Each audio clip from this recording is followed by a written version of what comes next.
Well, the death of James Boone and Henry Russell in late 1773 might have been, as some historians say, an opening salvo that would lead to to Lord Dunmore's War. It didn't officially start the war, and really neither did this next incident. But this next incident we're going to talk about, which took place in March, or April rather, of 1774, is going to be the direct cause of that war. Now, more and more of the English people who were coming into the Ohio country were having tension with the native peoples. And most of those native peoples with whom they were having tension, of course, were Algonquin-speaking tribes who had allied with the French, like the Shawnee, for example. However, there was another tribe in the area that were of several bands, actually, of Iroquois. I think that they were Seneca and Cayuga Iroquois, who had moved into the area and actually settled in the area within a couple of decades before all this happened, and came to be known as Mingo Indians. So they're not Algonquin speaking. They had not been allies of the French. They had been allies of the English in the French and Indian War, and they had not participated in that Pontiac's war against the English. The leader, one of the principal leaders of the Mingos, was named Logan, Chief Logan. Well, this particular incident took place along Yellow Creek, and I have the star right there to show you where this is, not too far from Fort Pitt, which would later be Pittsburgh, in present-day Ohio.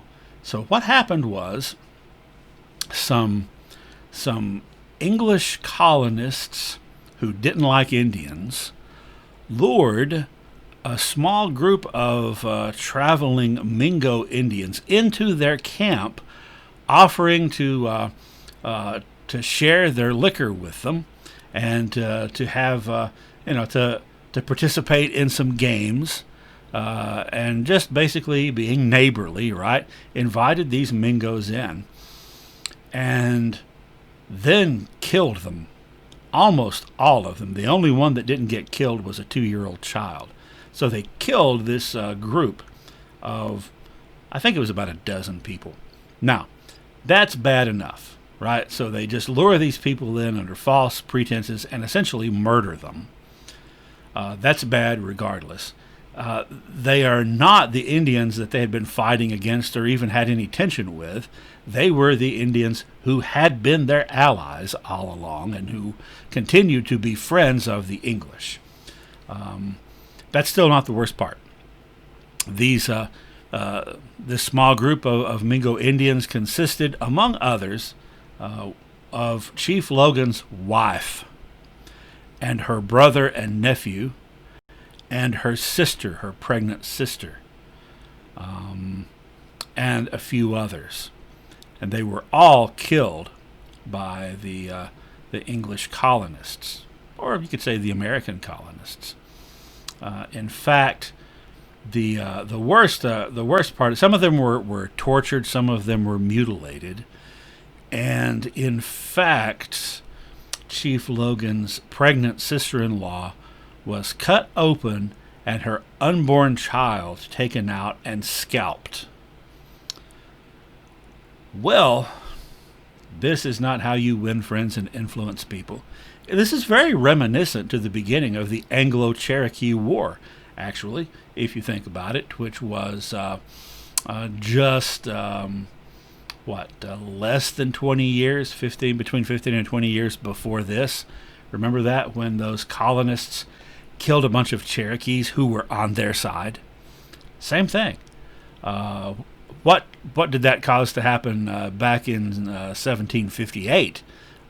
It resulted in the Cherokees, who were the English allies, going to war against the English. Well, guess what it does now? The Mingos go to war against the English, and create an alliance with the Shawnee. And this was Lord Dunmore's war, essentially the colony, the militia of Virginia, Lord Dunmore being the royal governor of the colony, against the Shawnee and Mingo. It was a short but bloody war. It only lasted a few months. This massacre was on April 30th, I believe. War started in May, so right afterward.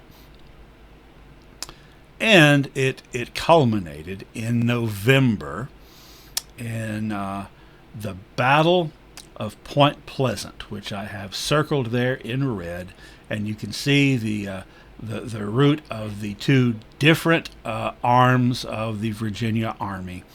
Lord Dunmore coming from the north, and Colonel Lewis coming from the south, converging on Point Pleasant, where they had a very decisive victory against the Shawnee and Mingo, and quite a few Shawnee were killed. One of the Shawnee warriors who was killed was a guy named Puckshinwa, who you probably never heard of. However, he had several children, including a little boy who was around 7 years old at the time the Virginia militia converged upon his village, and the result being his father was killed. His name was Tecumseh, and we will be talking a whole lot more about him before very long. He's not going to stay 7 years old. He's going to grow up. The biggest consequence of the Battle of Point Pleasant and the end of Lord Dunmore's war is that the English, now remember, this is 1774, November 1774, so the 13 colonies are still 13 colonies.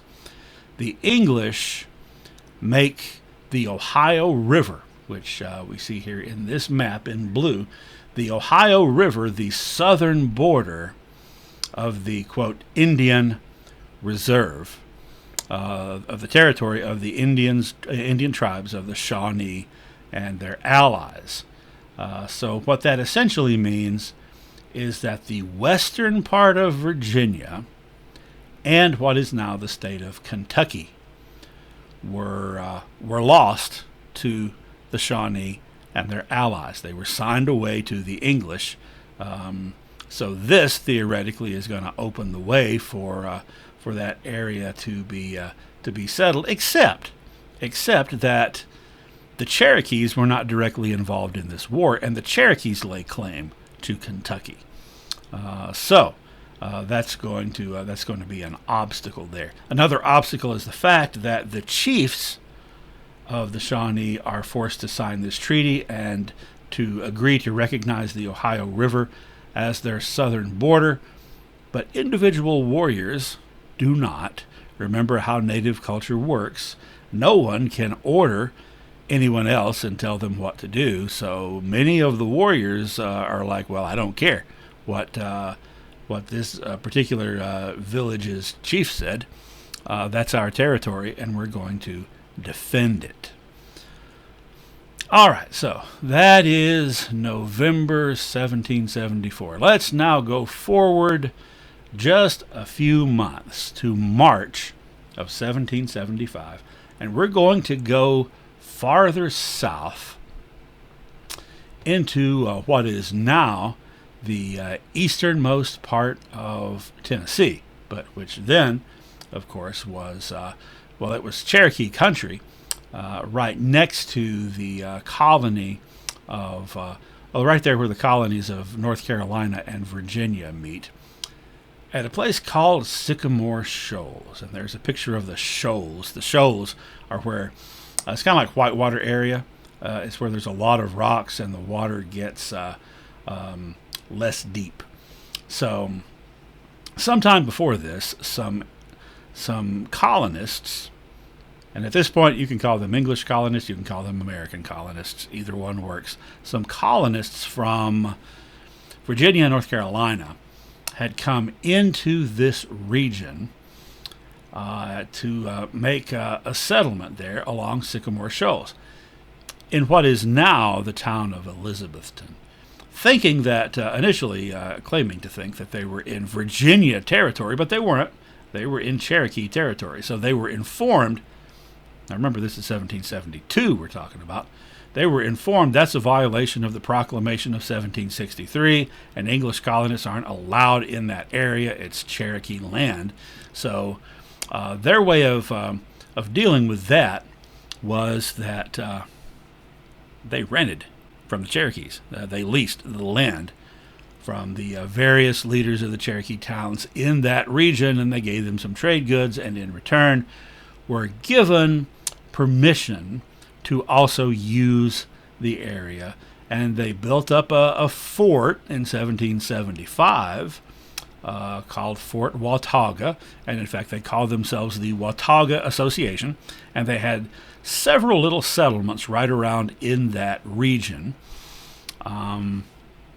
And it was at this place, at Fort Watauga, along Sycamore Shoals, that a land speculator from North Carolina named Richard Henderson met with some Cherokee leaders, and he had with him a man that he had employed to be a scout for his venture, a man named Daniel Boone.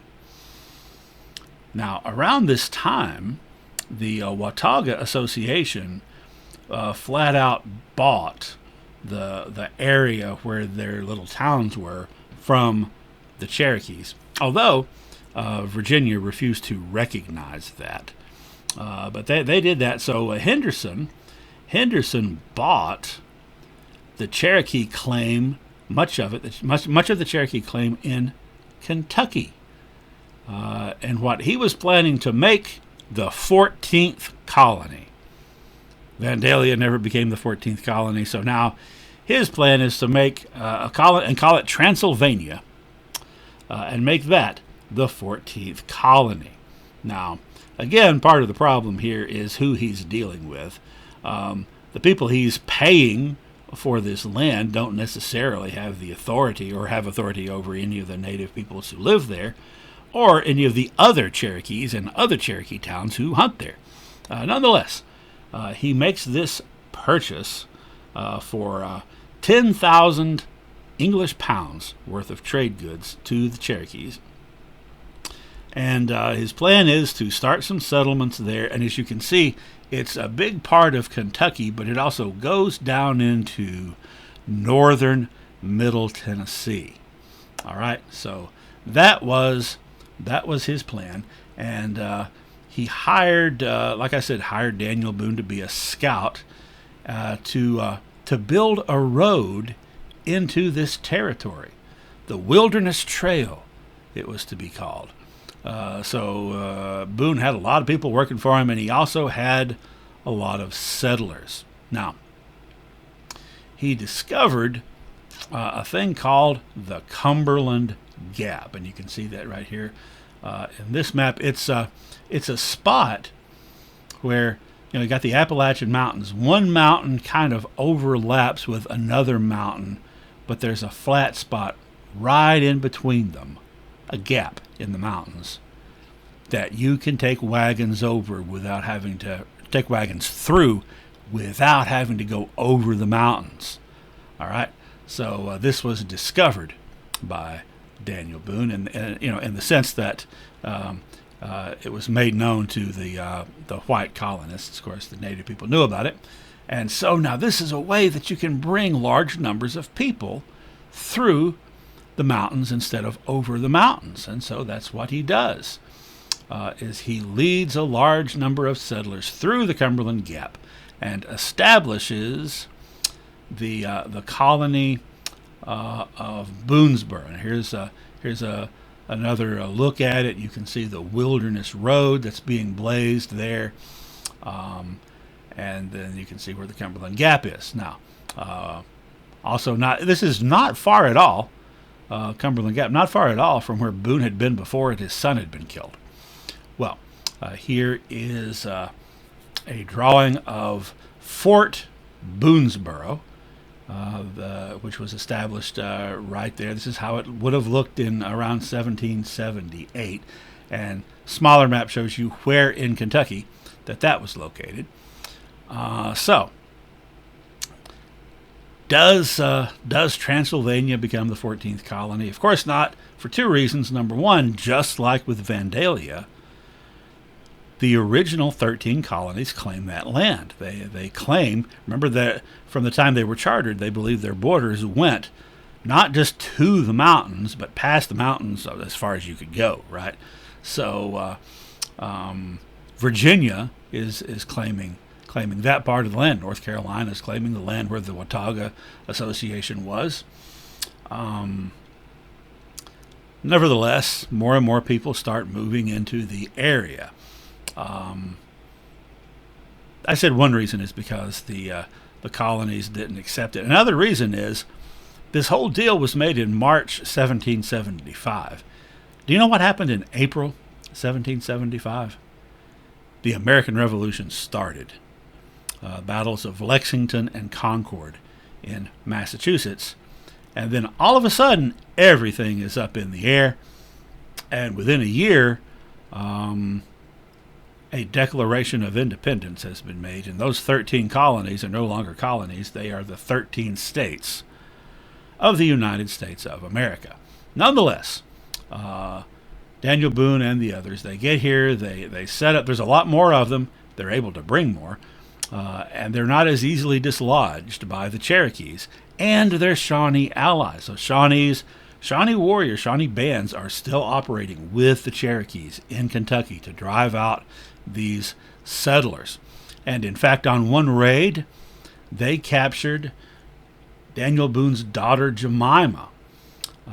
They captured her, they made off with her, and then Boone and several others trailed them and caught up to them. The Indians, and it was some Cherokees and some Shawnees working together. They had made camp, and they were like sitting down to have a meal when Boone and the others caught up to them and ambushed them and were able to successfully rescue his daughter. And actually, that incident is what probably the most famous thing that he did, part of what made him famous. All right, well, Revolution starts, and like I said, the colonies of North Carolina and Virginia weren't recognizing this stuff. Now that they're states, they're still not recognizing this stuff. So the whole Transylvania thing goes out the window. And in fact, Virginia claims as their southern border, this whole thing that you can see on this map that is now the southern border of Kentucky, the border between Kentucky and Tennessee. So almost all of the Transylvania Purchase falls within that. So Virginia, the state of Virginia, says that they own all that. They do give Richard Henderson 200,000 acres of land as a grant for his part in getting them that land signed over from the Cherokees. So 200,000 acres, that's a lot. But it was 20 million acres that he thought he was getting. So maybe not so much in comparison to that where he was concerned. So he basically loses out, except, notice, this line, this border line that cuts off most of that Transylvania Purchase in Kentucky. There's still that part that sticks down into northern Middle Tennessee, and Henderson still is in control of that. Virginia isn't able to claim it. Doesn't claim it. So Henderson actually sets up operation down there and starts new settlements. A new settlement there. Builds a fort 1779 called Fort Nashboro to protect all the little settlements that then start to pop up that were called the Cumberland settlements because they're along the Cumberland River. So here's what that fort looks like. Now, eventually, the Watauga Association, who were trying to set themselves up as totally independent, and they also wanted to be like, once the Revolution started, they would have wanted to be their own state, but too late for that. They wanted to be their own colony. North Carolina claimed claimed that area, and eventually also claims this part right here of Middle Tennessee where Fort Nashboro is. So that all becomes part of North Carolina for a while. But like I said, everything is up in the air because 1775, the American Revolution starts, and now everything is just a whole new ball game.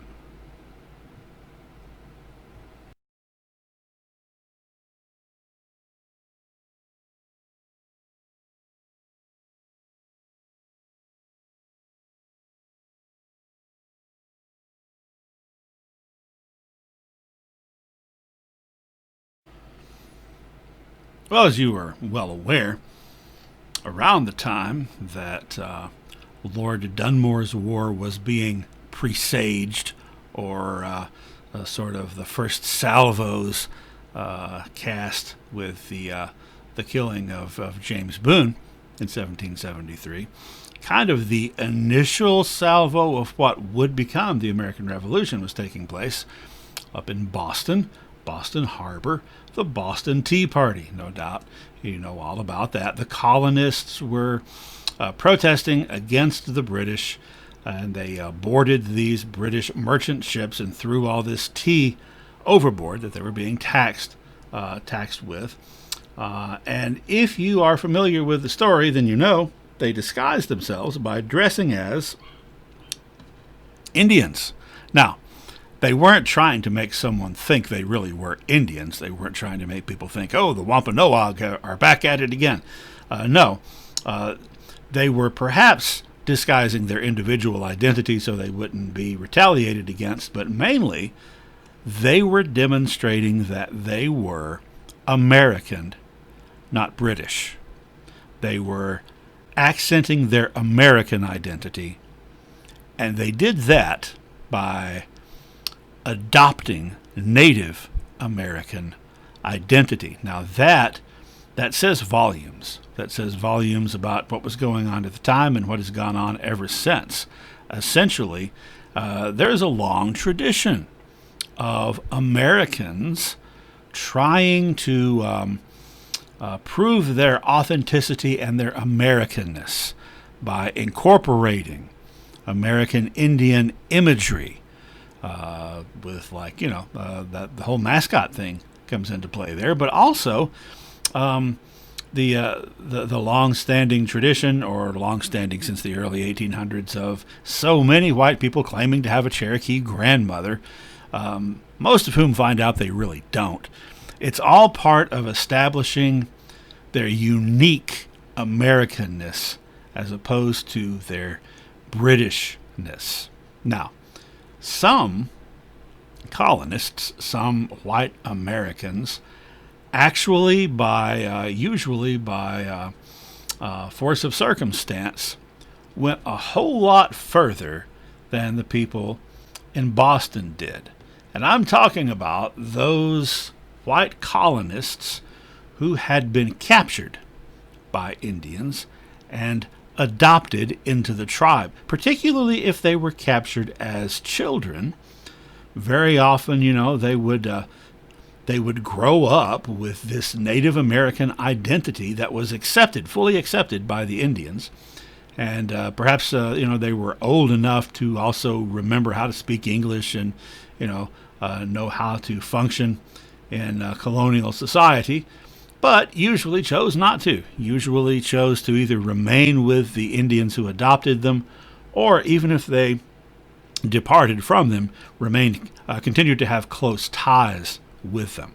Now, when this revolution started, most of the Indian tribes, not all of them, but most of them, sided with the British over the Americans. Now, most of them had sided with the French over the English because the French are easier to get along with, or were to these Indians, than the English were. But the British government's easier to deal with than the colonial or American government.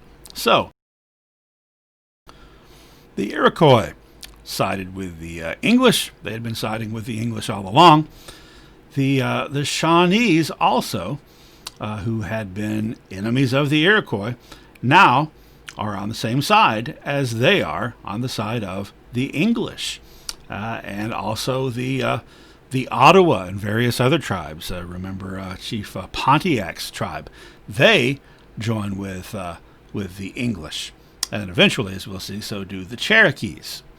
Well, as these tribes are joining with the English, so are those individuals that I was talking about who had been, well, who were by birth white, who were by birth colonists, but now had been adopted by native tribes, in some cases spending much of their childhood as Indians. One example among the Shawnees was a guy named John Ward, known as White Wolf, who had actually been fighting against the English colonists with his fellow Shawnees in Lord Dunmore's war, and then continued fighting now against the colonists, but on the side of the British, once the Shawnees ally with the British in the Revolution. And probably the most famous of these individuals, who were called by the Patriots, by the American colonists, who were not Tories, they were called renegades. They were considered to be base and horrible traitors to their own people for joining in with the Indians. And the most famous of them was a guy named Simon Girty, who had, as a child, been adopted by Senecas. Remember Seneca, they're part of the Iroquois Confederacy, and was a loyalist or a Tory as an adult, and fought alongside his Seneca adopted relatives. So he led raids against the American colonists during the war. The colonists called him the White Savage, also called him Dirty Simon Girty. So he was just reviled by them. Not only was he living among the Indians and fighting beside them, he was using Native American tactics, and sometimes that included the torture of captives and things like that. Although, from the point of view of those colonists who remained loyal to Britain, he would have been considered a hero, and to the Senecas, he was just considered one of them.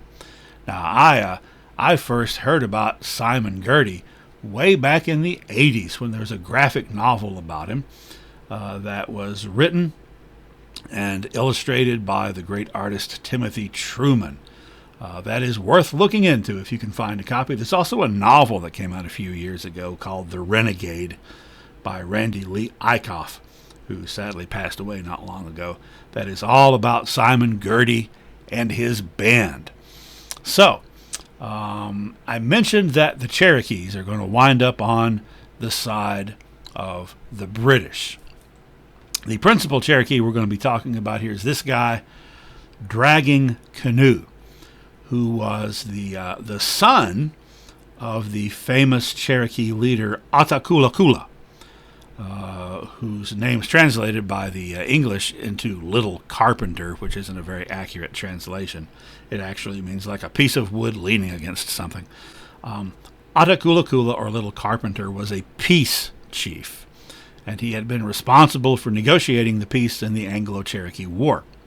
Now, remember when we were talking about native culture and matrilineal societies in particular, and the Cherokees are matrilineal, I said, your father isn't that influential if you're a male, not even technically related to you. So a lot of history books will point out Dragging Canoe, why he was the son of Atakulakula.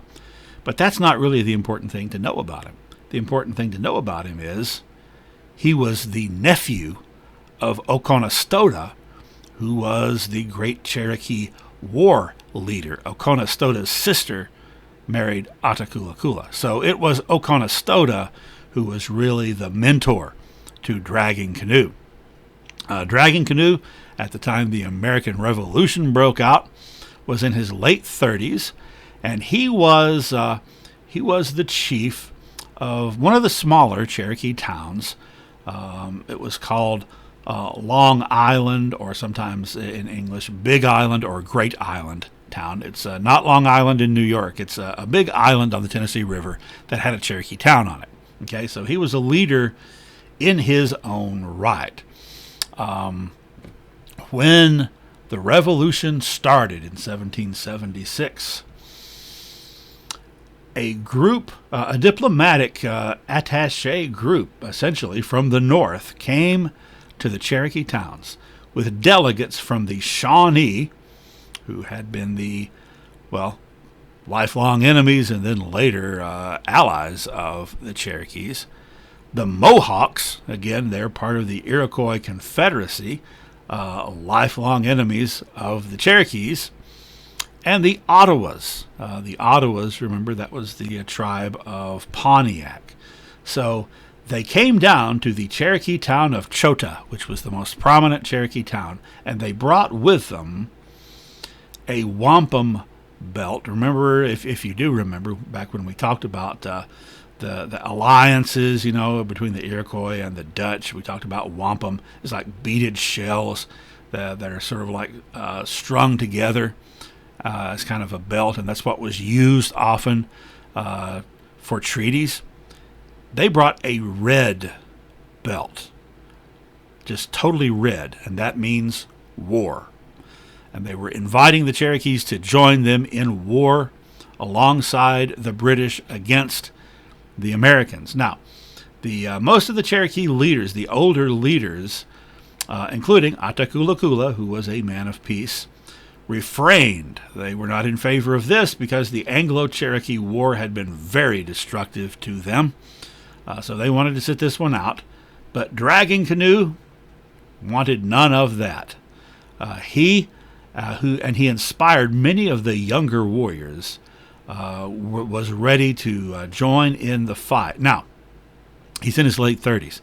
When he was about 20 years old, as a young warrior, he had fought in the Anglo-Cherokee War against the English. So now, of course, he's going to be fighting on the side of the English. Now let's talk a moment about Dragging Canoe and his name, by the way. Here's how he got his name.